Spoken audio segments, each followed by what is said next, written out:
La 6e session plénière du comité central du Parti communiste chinois ont lieu en octobre à Beijing. Il s'est consacré à la supervision et la discipline au sein du parti.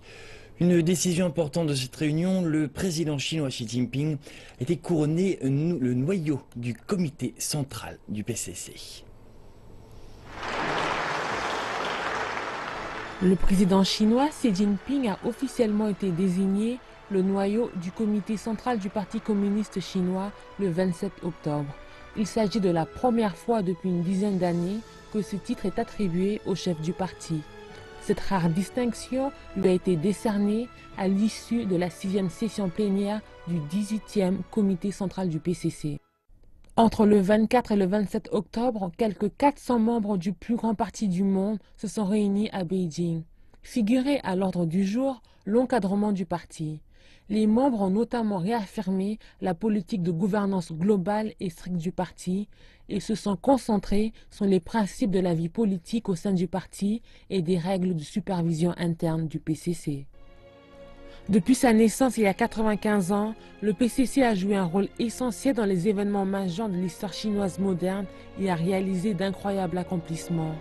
Le plus vaillant est sans doute la longue marche de l'Armée rouge qui s'est achevée par une victoire en 1936. Bravant la faim, la soif et le froid, l'Armée rouge a parcouru plus de 12 000 km et a mené le combat contre les nationalistes du Kuomintang et les envahisseurs japonais. La Chine a fêté en grande pompe le 80e anniversaire de la victoire de l'héroïque Longue Marche.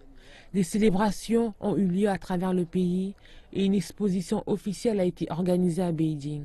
时代变了，所有条件都变了，但是我们不忘初心，继续前进。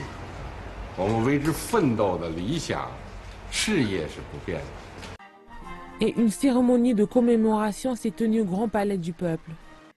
弘扬伟大长征精神，走好今天的长征路，必须加强党的领导，坚持全面从严治党。 Belle illustration de la gouvernance stricte. Les autorités anticorruption du PCC poursuivent leur lutte contre les tigres et les mouches avec la condamnation de l'ancien chef de la direction générale du comité central du PCC, Ling Jihua, et l'ancien vice-président de la commission militaire centrale du PCC, Guo Boxiong. Et ils ne sont pas les seuls. En 2016, près de 30 personnes au niveau provincial ont été exclues du parti et font à présent l'objet d'une enquête judiciaire.